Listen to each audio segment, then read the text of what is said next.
Voilà, donc on continue avec la communication du professeur Yves Dauvilliers, qui est donc neurologue et médecin du sommeil. D'ailleurs, on ne le présente plus, et comme je sais qu'il n'aime pas qu'on fasse des discours trop longs pour rien, je lui laisse tout de suite la parole. Parfait, merci Agnès. Alors après avoir parlé de l'insomnie et de l'obésité, je vais vous parler d'une maladie rare. Mais avant de parler d'une maladie rare, je vais recontextualiser, parce que le problème des maladies rares, c'est qu'elles ne sont pas diagnostiquées rarement et avec délai. Et donc, je voudrais qu'on reparle un peu du concept rapidement d'hypersomnolence, qui a été un tout petit peu abordé tout à l'heure, parce que les gens mixent un peu les termes somnolence, hypersomnie, hypersomnolence, somnolence diurne excessive, problème de vigilance, d'attention. Et c'est pas du tout la même chose. Et les gens qui connaissent pas bien, ils font un mix de tout ça. Et donc, quand on a une hypersomnolence, on l'a fait dans ce papier dans le Lancet là, il y a quelques années, et en fait, il faut distinguer la somnolence diurne excessive, qui est aussi de phénotype variable, des attaques de sommeil, des siestes planifiées, non planifiées, qui sont longues, qui sont courtes, qui sont rafraîchissantes, avec activité onirique ou pas. Et puis l'hypersomnie, c'est complètement autre chose, c'est des gens qui vont dormir longtemps, la nuit, le jour ou les deux. Et donc ça, c'est la plainte. Puis après, il faut objectiver la plainte avec d'abord, on est médecin, un interview. Après, il y a des questionnaires. Après, il y a des outils, qui soient actigraphie, enregistrement neurophysiologique. Et après, il y a des causes qui expliquent cela. Donc c'est vraiment important de recentrer le débat. Il y a encore 6 à 8 ans de délai au diagnostic pour les maladies rares en France. Et donc, parmi ces patients qui répondent à ces problèmes d'hypersomnolence, vous voyez qu'il y a beaucoup de causes, des causes fréquentes. Dépression, c'est une maladie fréquente. Le syndrome d'apnée, c'est une maladie fréquente. Les maladies neurologiques, si on considère toutes ensemble, c'est fréquent. Et puis il y a des maladies rares que j'ai mis en grand ici, qui ne plaît pas à Jean Arthur, parce qu'il aime bien les mettre en petit du fait de la rareté des maladies. Mais par contre, si on regarde la cause des hypersomnolences objectives, c'est celles-là qui sont représentées, parce que quand on dit que les patients dépressifs ont une somnolence, oui, ils ont une échelle d'Epworth à plus de 10 dans 40% des cas. Mais ce n'est pas une hypersomnolence. Si vous objectivez avec des enregistrements de sommeil dans des bonnes conditions, bien faites, structurées, standardisées, ils ne sont pas plus somnolents.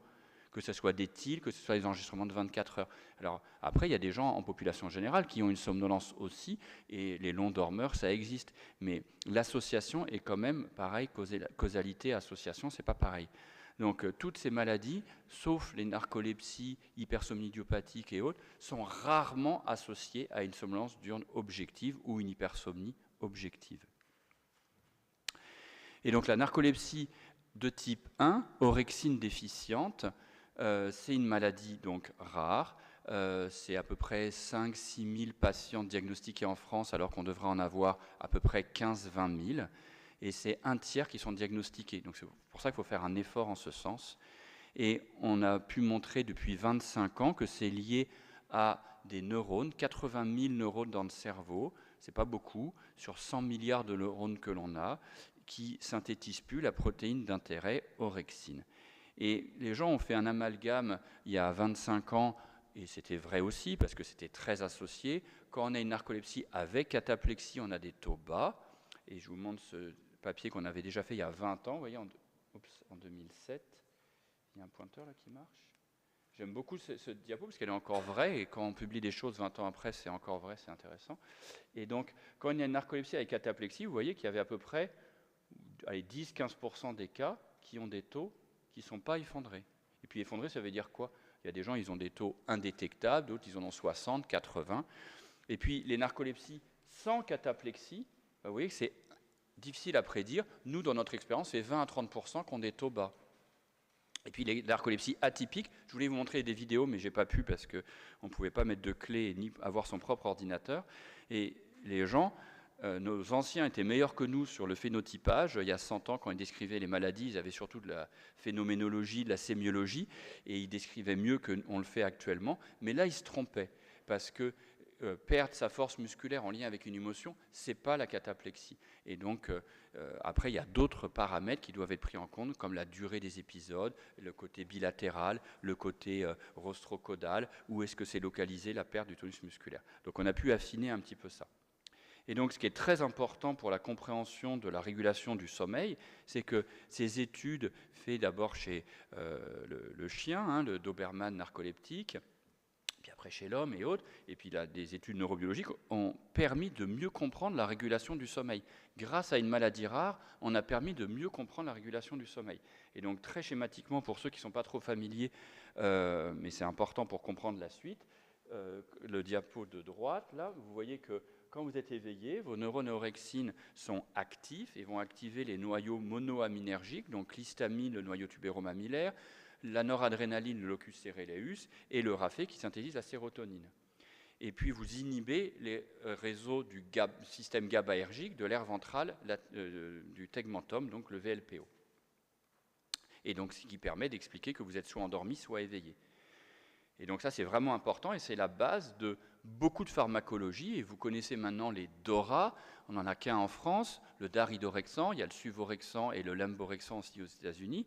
C'est des molécules qui inhibent les récepteurs de l'orexine 1 et 2. Ce n'est pas très puissant, malheureusement. Ça marche dans 30 minutes à peu près. Ça diminue de 30 minutes la veille intrasommeil. Ce n'est pas des molécules super puissantes, mais elles sont intéressantes. Alors, il y a 20 ans, quand je parlais de ça, puisqu'on a découvert tout ça il y a à peu près 25 ans, les gens s'en foutaient royalement.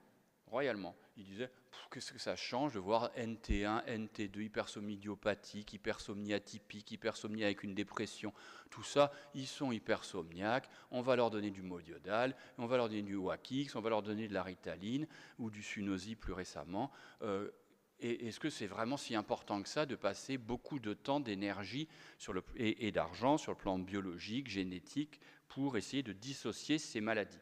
Alors on les a dissociées sur le plan clinique, neurophysiologique, biologique, mais il y a un overlap, c'est ça qui est intéressant, c'est que dans la classification actuelle, vous êtes soit NT1, NT2, IH, puis vous voyez, comme je vous l'ai mis ici, que c'est quand même un peu plus compliqué que ça, et que les critères, comme tout critère, c'est un peu discutable, et c'est pas toujours si étanche.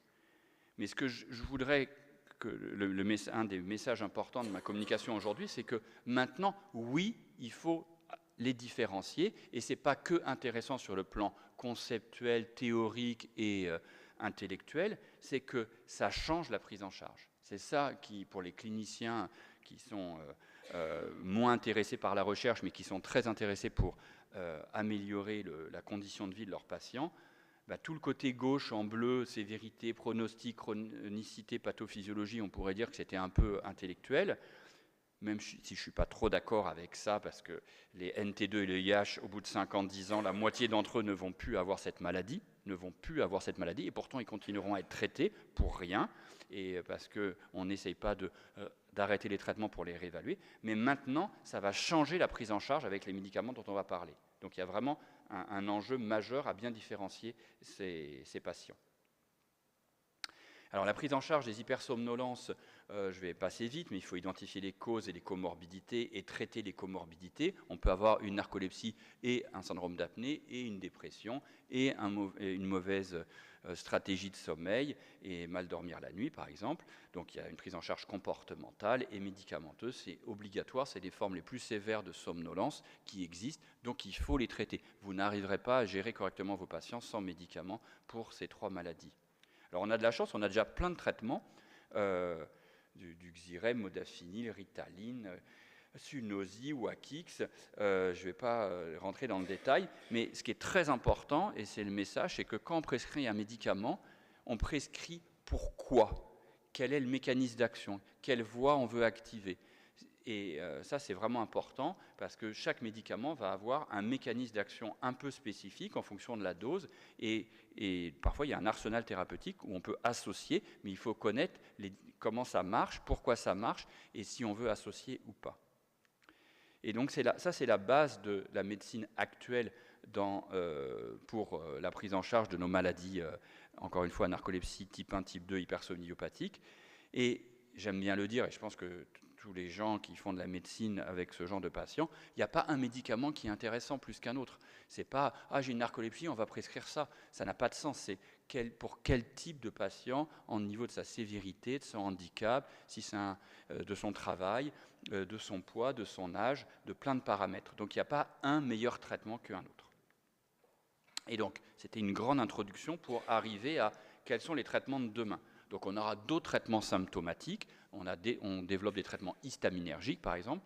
On a énormément travaillé dans mon unité de sommeil, mais d'autres aussi dans le monde, pour essayer d'arrêter la mort neuronale de ces neurones orexines. Ce n'est pas mon objet aujourd'hui, mais ça serait bien mieux que donner des agonistes des récepteurs de l'orexine. C'est essayer de voir qui pourrait être bon répondeur pour mettre des immunomodulateurs, des immunosuppresseurs au début de la maladie pour arrêter de voir ces neurones en train de se détruire et de ne pas agir. On a fait ça beaucoup, mais je n'ai pas le temps d'en parler. Pour l'instant, il n'y a rien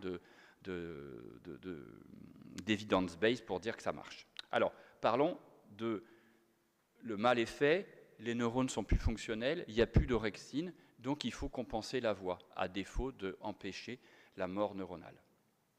Alors cette diapo, c'est sûrement la plus importante de celle que je vais vous présenter aujourd'hui, c'est que les neurones à orexine, alors ils sont activés par plein de paramètres, ce n'est pas l'objet d'aujourd'hui, mais le plus intéressant, c'est qu'ils vont se projeter, ces 80 000 neurones, sur plein de régions dans le cerveau. Et donc ça, c'est l'enjeu des 25 dernières années, c'est ils projettent sur quoi et sur quel type de récepteur et où. Donc je vous donne 3 exemples. S'ils se projettent sur le locus cereus, c'est le récepteur 1. S'ils se projettent sur les neurones à histamine du tubéro-mammillaire, c'est le récepteur 2. S'ils se projettent sur le RAFé, c'est récepteur 1 et 2. Donc c'est hyper important parce que vous allez cibler des récepteurs dans des régions clés et c'est comme ça que les médicaments vont marcher. D'accord ? Et donc ça, c'est un enjeu majeur. Et on sait que si on stimule le 2, ça suffit pour traiter les patients narcoleptiques. Pour plusieurs raisons. Déjà, les chiens narcoleptiques, ils ont une mutation sur le récepteur 2. Vous enlevez le récepteur 2 chez des souris, elles développent un phénotype narcolepsie, etc., etc. Donc ça suffit. Et si vous traitez, je vais vous montrer une diapo après, les souris narcoleptiques avec les médicaments qui jouent que sur le récepteur 2, ça suffit. Donc on est content. Et si on touche le 1, la tension artérielle va augmenter, le circuit de la récompense il va augmenter, l'addiction ça va augmenter, donc c'est un peu plus précautionneux et difficile, et s'il y a des effets secondaires, c'est plus difficile à manier. Donc voilà tout le rationnel de tout ce plan de développement. Donc ça a commencé il y a 7-8 ans, on a beaucoup travaillé sur une molécule géniale, le TAC925, qui était intraveineux. Au début, on pensait qu'on allait faire comme l'insuline, on allait le mettre en sous-cutané et que ça allait être le traitement des patients narcoleptiques. On pensait à ça. Et vous voyez que ça marche sans faire un grand dessin. Oups, vous voyez ici, vous mettez le 925 là, et elle ne dort pas, la souris. Du tout, zéro. Elle ne dort jamais. Par contre, vous arrêtez la perfusion, elle redort. Alors, regarde, c'est bien. Vous ajoutez un bouton on-off dans le cerveau. On a dit, c'est génial. On a prouvé que ça marchait à petite dose. Bon, je passe les détails, c'est l'animal. Première petite étude, intraveineux, donc pas génial à faire quand même. Les gens sont à l'hôpital, donc quand on me demande si ça a marché sur les cataplexies, ils sont à l'hôpital une semaine. Donc à un moment, c'est pas très fun, quoi. Donc les cataplexies, on oublie. Donc on regarde le TME et les poires sur une semaine. Alors le TME, si je vous montre ici, vous voyez, une petite dose là, 44 mg en bleu, il ne dort pas du tout. 40 minutes. C'est 40, mais si on avait fait un TME de 100 minutes, ça aurait été 100 minutes. Hein. Il ne dort pas du tout. Du tout. D'accord ? Et si, l'échelle d'Epworth, vous connaissez par cœur, je sais que vous adorez cette échelle.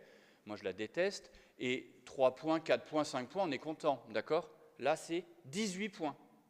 18 points. Vous vous rappelez que c'est une échelle à 24. D'accord ? Donc, vu que les gens, ils ont en général 18, 20, les patients narcoleptiques, si vous enlevez 18 points, il n'en reste pas beaucoup, quoi. D'accord ? Ils sont à 2, 3, 4. D'accord ? Si vous mettez les patients narcoleptiques de type 2, très important, si vous m'écoutez pour la première fois, les patients narcoleptiques de type 2, on a fait la même étude, et si vous triplez la dose, 112 mg, vous n'atteignez pas le plateau de 40 minutes. Et si vous mettez la même dose que les narcoleptiques de type 1, d'accord ? Donc orexine déficient, vous voyez que ça ne marche pas si bien que ça. Et si vous regardez sur les Puers, bah, c'est pas mal, moins 12. C'est pas mal par rapport à ce qu'on connaît, mais moins 12 avec 3 fois la dose que vous donnez dans la narcolepsie de type 1. D'accord? Donc c'est hyper important de phénotyper vos patients, ils ne vont pas du tout répondre pareil. Donc plus vous avez d'orexine, plus il vous faut du ligand.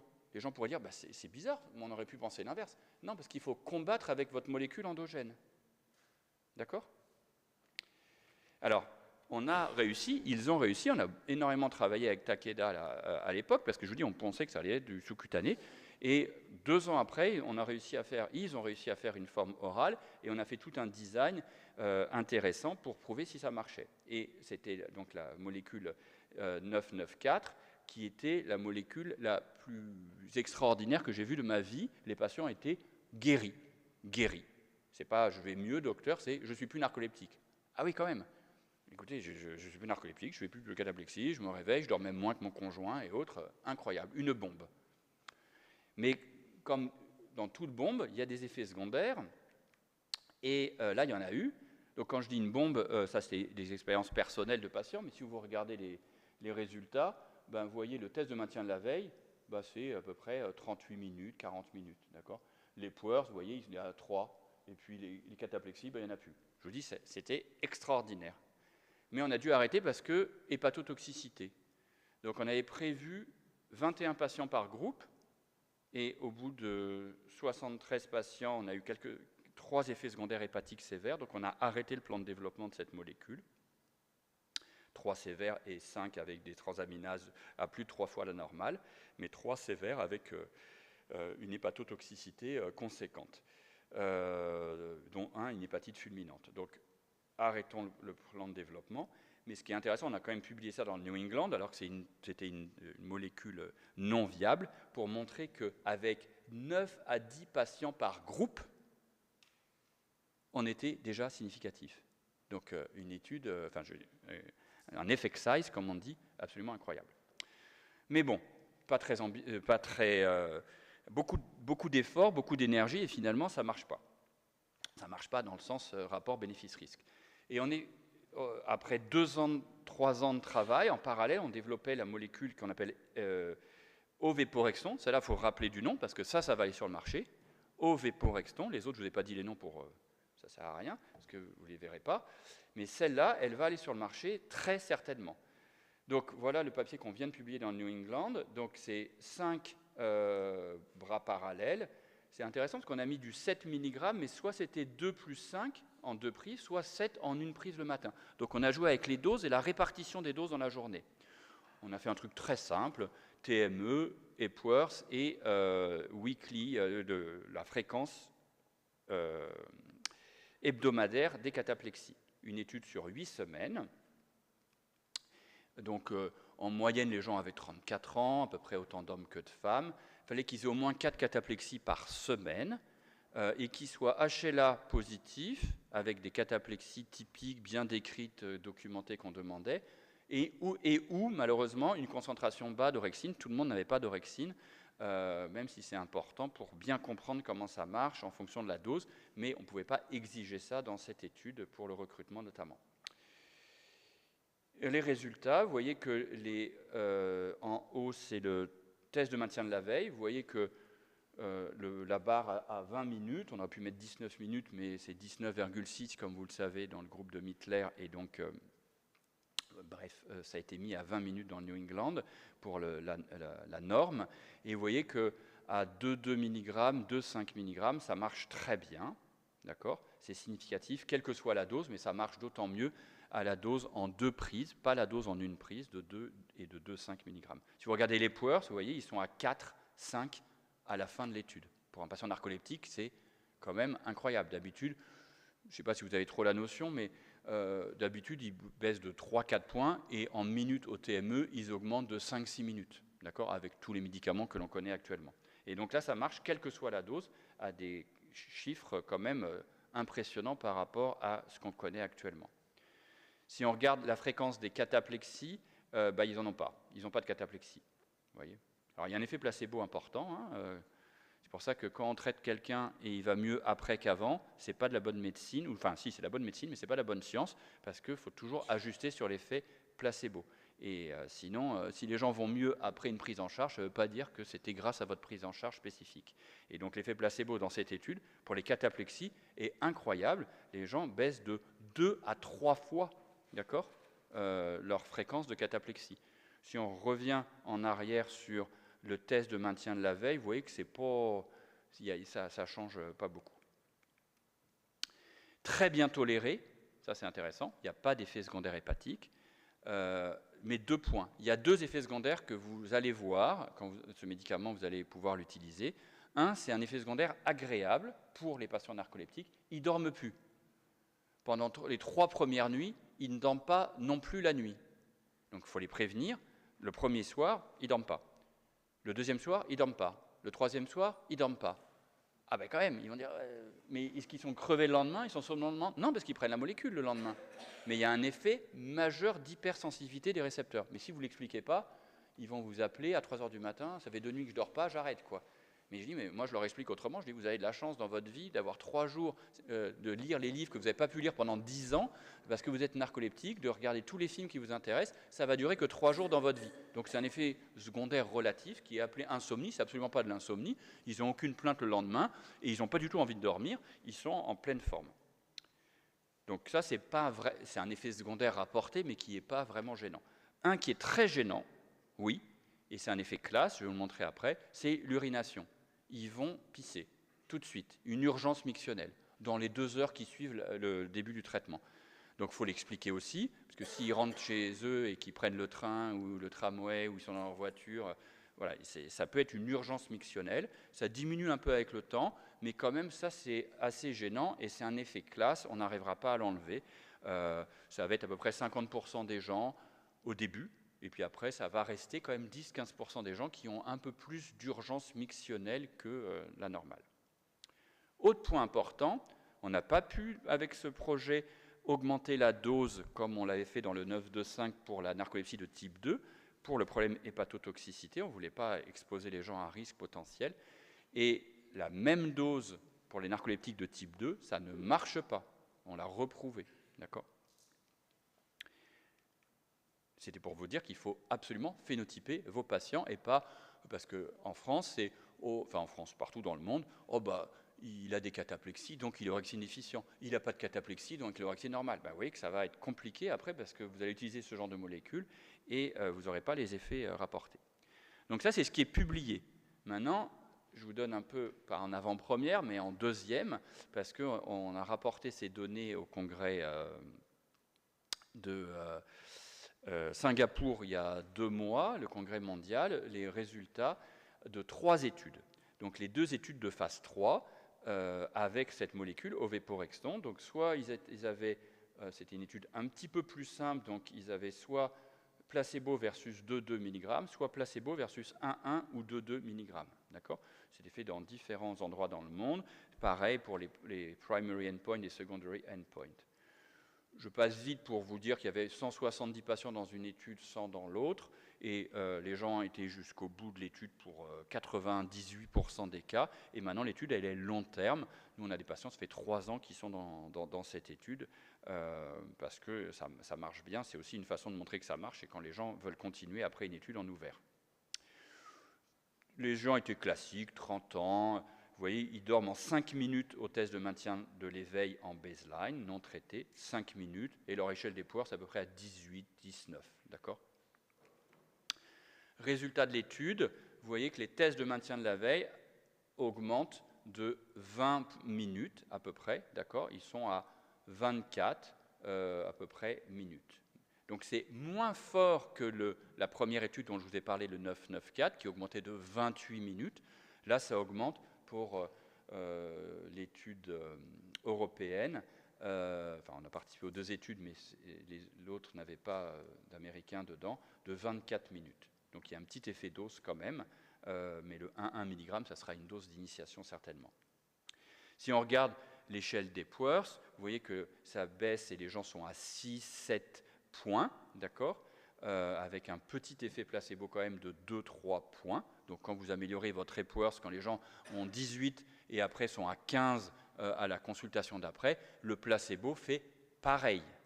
D'accord? Donc vous devez, quand vous faites une étude, vous devez ajuster sur le placebo. Donc quand là je dis que ça baisse de 9 points sur les Epworth, c'est ajuster sur l'effet du placebo qui va marcher de 3 points. Pareil pour quand je vous dis que ça baisse de 20 minutes, que ça augmente de 20 minutes le test de maintien de la veille, il faut ajuster sur l'effet placebo, qui est plus faible pour le test de maintien de la veille. Les cataplexies, vous voyez que ça baisse un tout petit peu en grisé en haut là, avec le placebo, mais vous voyez que pour les 2 doses, et notamment à droite, parce que c'est des centres un peu mieux recruteurs, je dirais, c'est pas des professionnels du recrutement, c'est des vrais centres cliniques, ben, ils n'ont pas de cataplexie. Vous voyez que c'est flat, flat, flat. Et ça marche en 1 jour. En 1 jour.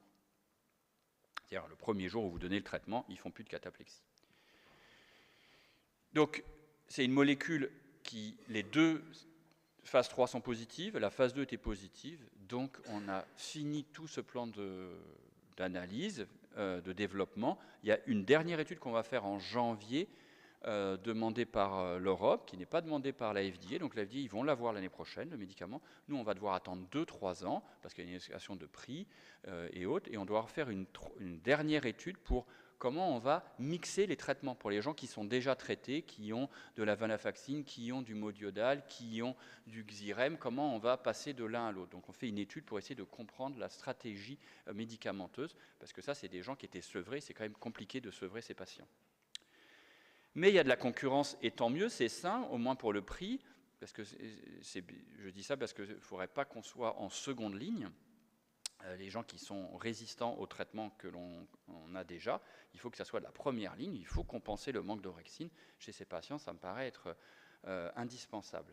Donc il y a Alker-Mers qui fait une étude aussi un peu identique, qui s'appelle l'Alixorexton, d'accord? Ils sont tous Rexton, hein, comme les Rexans pour daridorexant, là c'est des Rextons, et donc ça c'est Alixorexton, et l'autre c'était Oveporexton.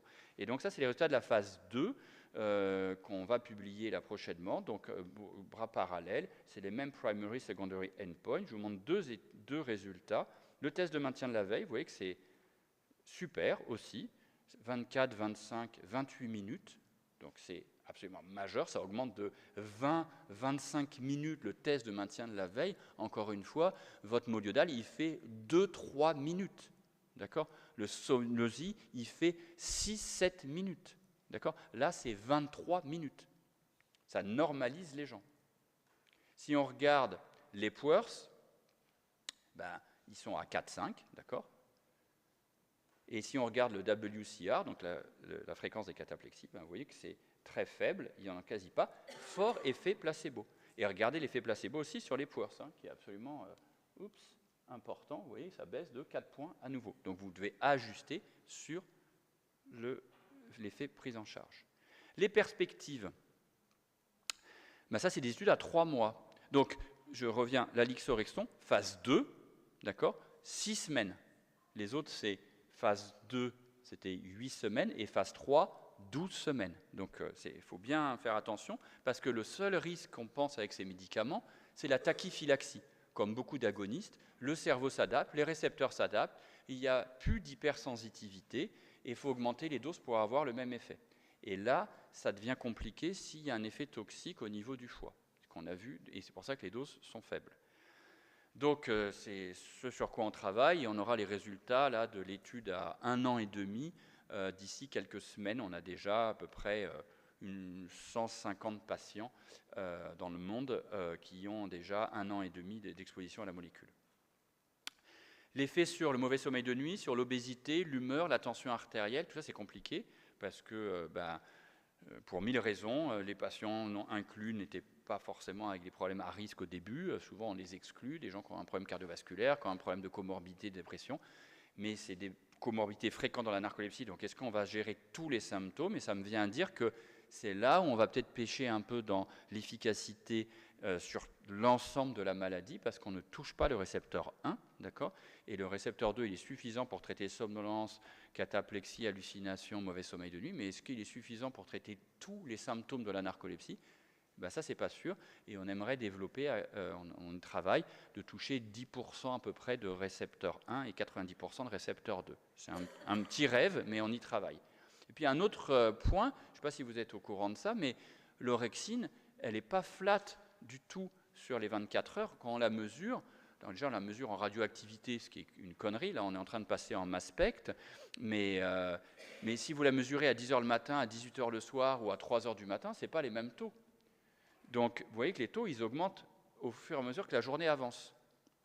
Donc, quand vous faites une pharmacocinétique d'un médicament, il y a un pic Cmax 1 heure, 2 heures après la prise, et puis après, il y a une courbe exponentielle négative, d'accord ? Donc là, c'est exactement l'opposé. Il faudrait augmenter les taux le soir si on voulait mimer l'orexine endogène. Mais si vous faites ça, ils ne vont pas dormir de toute la nuit. Donc il faut qu'on trouve un compromis entre la pharmacocinétique et la pharmacodynamie pour mimer un peu le processus endogène. Donc on y travaille aussi actuellement. Je ne vous l'ai pas dit, 2 prises par jour pour l'ovéporexton, 3 heures d'intervalle, une prise le matin, une prise 3 heures après. L'alixorexton, c'est 1 prise par jour. Donc c'est pour ça que le pharmacocinétique, pharmacodynamique, c'est majeur. Hypersomniopathique, NT2, on pourrait dire, vous avez parlé que de la narcolepsie.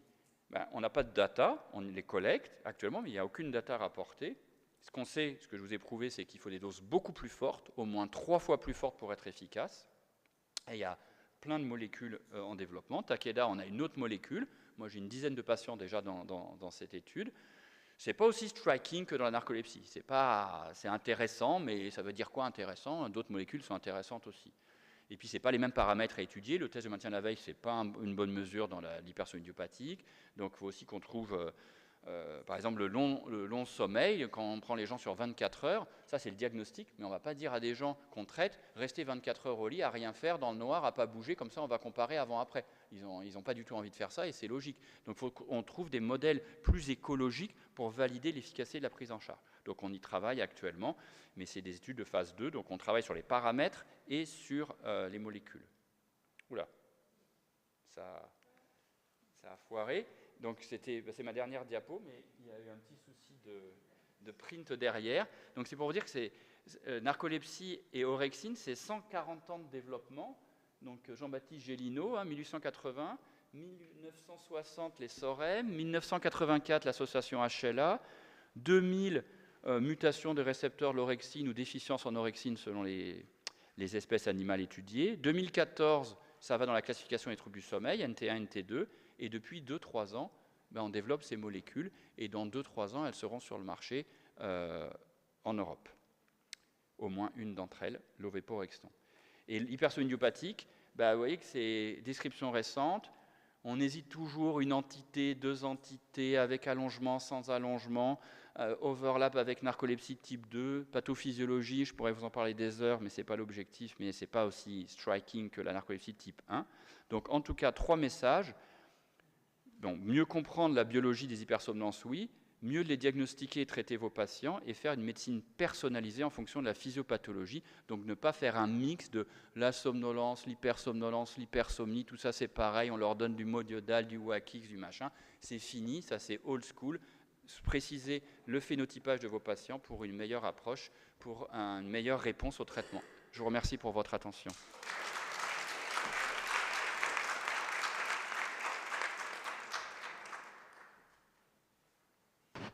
Yves, merci beaucoup. C'était absolument brillant et brosser rapidement justement la situation des nouveaux traitements qui seront prochainement, j'espère, disponibles pour le patient. Vous m'avez dit 2-3 ans, c'est ça? Alors après, ça ne dépend pas de nous. On doit faire cette étude parce que le problème, c'est que c'est une maladie rare. Enfin, ce n'est pas un problème, mais c'est que comment on va faire pour les gens qui sont sous Xyrem, Effexor et Ritaline, comment on va leur donner demain ce traitement? Oui. Et donc, il faut qu'on fasse cette étude qu'on va faire dans l'année.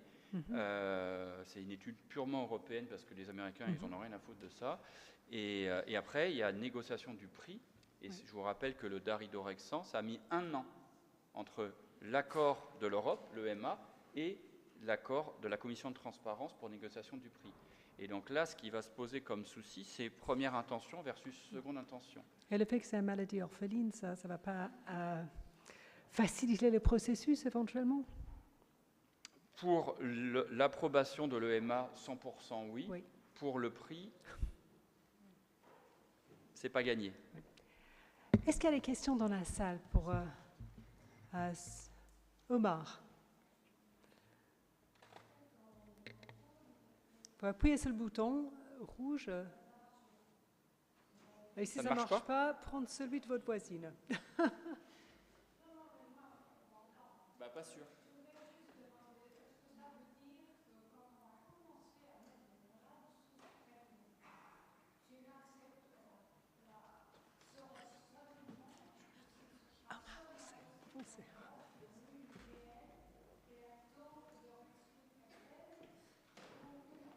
Donc je répète la phrase, mais j'ai bien compris, c'est bon. C'est est-ce qu'il faudra faire une PL avant de prescrire la molécule? Donc la réponse est simple, non. Par contre, ce qui est sûr, et c'est pour ça que je voulais montrer des vidéos, j'ai fait une conférence par exemple à Seattle, à SLEEP, la SLEEP Meeting, le congrès américain. C'était purement pédagogique, d'accord? Il n'y avait pas de science, et je montrais des vidéos, c'est des cataplexies ou c'est pas des cataplexies, et qui correspondaient à la définition. Loss of muscle tone after laughing, d'accord? Ils faisaient comme ça. Et ben les gens, bah oui, c'est des cataplexies. Mais non, c'est pas des cataplexies. Donc, ce que je veux dire par là, c'est que déjà, quand on voit des cataplexies, c'était des vidéos que je montrais, déjà les gens, ils se trompent, parce qu'ils n'ont pas assez d'expérience. Mais très souvent, c'est les gens qui rapportent, ils ne vous montrent pas de vidéos, ils rapportent d'avoir eu ce genre d'événement. Et là, bah, dans un certain nombre de cas, et nous on en voit toutes les semaines, ce n'est pas des cataplexies. Donc, et maintenant on a le readout, à savoir l'orexine qui est mesurable. Donc ce que je veux dire par là, c'est qu'il faut mettre des gens typiques, et après, quand on aura assez d'expérience, on verra les formes atypiques. Mais par exemple, l'ovéporexton, parce que ça va être un problème majeur, c'est une très bonne question, j'ai essayé d'insister dessus, c'est que si ça ne marche pas, qu'est-ce qu'on fait? On met du modiodal jusqu'à 400 mg, c'est l'AMM, d'accord? Mais tout le monde augmente à 500, 600 classe 1, je veux dire, c'est fréquent de faire ça. Là, si on commence à augmenter les doses, il y a un risque de toxicité hépatique avec ce genre de molécules. Et si ça ne marche pas, les gens vont augmenter. Mais s'il y a besoin d'augmenter, c'est qu'ils n'avaient pas de narcolepsie. Maintenant, c'est presque un test thérapeutique. Et vraiment, c'est à ce niveau-là.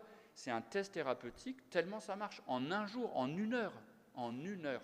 Si ça ne marche pas, oubliez. Oui. Pardon. Des résultats très positifs sur les cataplexies. Mais moi, j'ai toujours des doutes par rapport à ça, parce que tu as combien, tes malades, ils avaient beaucoup alors de cataplexie. Regarde quand on a fait l'étude du pitolisant, qui dans certains cas a un certain effet sur les catas, ils ont screené des malades qui avaient beaucoup de cataplexie. Donc ça veut dire que tous les malades qui sont dans l'étude sont des malades qui avaient des cataplexies quotidiennes ou hebdomadaires. Alors là, le critère d'inclusion, c'était 4 par semaine. D'accord? Donc, ce n'est pas tous les patients narcoleptiques. Il y a des patients qui rapportent une cataplexie par semaine, par exemple. D'accord? Mais très souvent, déjà, si on veut mettre des patients dans des études compliquées, d'accord, parce qu'il y a beaucoup d'enregistrements de sommeil, il y a des visites, ils peuvent être sous placebo et autres, c'est des patients sévères. Donc, s'ils sont sévères, moi j'ai des patients, ils ont une cataplexie par semaine, mais ils sont sous effexor ou oxybate. Quand tu arrêtes l'effexor ou l'oxybate, je ne parle pas du pitolisant qui a un effet weak sur les cataplexies, réellement, mais si tu arrêtes l'oxybate ou l'effexor, les gens ils vont faire un rebond important. Donc moi j'en ai 60 des patients qui sont sous ovéporexton ou alixorexton, d'accord? Et ils faisaient en moyenne dans les études, si je n'ai pas le temps de revenir en arrière, en moyenne dans les études, ils faisaient 20 cataplexies par semaine, 3 par jour, en moyenne, par groupe. D'accord? Donc c'est des patients sévères. Une dernière question? Oui, donc c'était effectivement sur la nécessité de la PL, vous avez répondu, il n'y aura pas nécessité de systématiquement faire une PL avant de pouvoir prescrire le traitement? Non, j'ai répondu. Moi, je conseille de la faire pour 3 raisons, comme j'ai essayé de le dire avant, pour pronostic, sévérité et maintenant réponse au traitement. Mais avant, quelqu'un qui a une orexine basse, il sera malade à vie. Un narcoleptique sans cataplexie, c'est 20% chez nous. D'accord? Parce que nous, on l'a fait en systématique, sauf les gens qui refusent. Tout le monde a le droit de refuser. Mais de la proposer, c'est pas pareil d'avoir 100 picogrammes par ml ou d'en avoir 10 aussi. Donc, la ponction lombaire, c'est 2 minutes. D'accord? 2 minutes. Donc, on n'est pas obligé pour le diagnostic, mais pour le pronostic, la sévérité et la réponse au traitement, moi, je le conseille. Mais, encore une fois, pour répondre clairement, non, ce n'est pas obligatoire. Et d'autant plus si on arrive à filmer, et c'est ça sur lequel on essaie de travailler, c'est, alors pas filmer, moi j'en ai des centaines de vidéos de cataplexie de mes patients, mais ce n'est pas toujours très facile, ça dépend de la relation que vous avez. Mais par contre, maintenant, avec les smartphones, ils peuvent venir avec leur cataplexie. Si c'est fréquent, si les gens disent « j'ai ça tous les jours », mais vous n'êtes pas très funny à la consultation, vous n'arrivez pas à les déclencher pour 1000 raisons, ce qui est possible, et ce n'est pas toujours facile, ils peuvent venir la prochaine fois, quand vous reviendrez en consultation, venez avec, filmé par vos amis, votre famille et autres. Donc si vous les voyez, je ne dis pas devant vous, mais au moins avec une vidéo, là, il y aura peut-être moins besoin de cataplexie. Mais par contre, des fois, je vois les gens, ils arrivent avec leur vidéo, ils sont diagnostiqués avec cataplexie, ils n'ont pas de cataplexie. Ce n'est pas des cataplexies. Et est-ce que parmi les patients inclus, il y avait des patients qui étaient diagnostiqués par cataplexie plus style et pour lesquels vous aviez fait une PL avec un taux d'orexine qui était à plus de 110 parmi Exclusion. Ceux qui avaient un taux d'orexine qui était à plus de 110 étaient exclus même s'ils avaient TIL plus cataplexie. Oui, okay. Parce que il faut être orexine déficient. Okay. Si vous n'êtes pas orexine déficient, vous ne répondrez pas. Ou alors à des fortes doses qui vont vous exposer à un problème hépatique. Donc c'est pour ça que ce n'est pas le côté narcolepsie avec cataplexie. Moi, je suis 600 patients narcoleptiques, d'accord, et j'ai une dizaine, c'est tout, ça fait pas beaucoup, qui ont une narcolepsie à cataplexie typique, et qui sont orexines normaux. Mais c'est 10 sur 600. Bon, on va devoir s'arrêter. Je pense qu'on va continuer cette conversation au Congrès du sommeil. Et donc, maintenant, je vais donner la parole à Sandrine, qui va nous merci Agnès. Conclure cette belle journée. Oui, j'ai la charge de conclure. Donc, comme j'ai un train à prendre, je ne vais pas vous faire un grand discours. Donc, merci beaucoup à tous d'être venus. Merci aux orateurs. On a vraiment entendu la médecine du sommeil cutting edge, surtout pour les actualités thérapeutiques, et on voit aussi à quel point c'est important de phénotyper les patients du mieux qu'on peut, de personnaliser la prise en charge et de travailler en réseau. Donc un grand merci à tout le monde, et effectivement, comme disait Agnès, au Congrès Sommeil, vous aurez l'occasion de voir un pour-contre sur la PL avec le professeur de Villiers et le docteur Mélier. Donc je vous invite à venir à cette session. Merci beaucoup à tout le monde.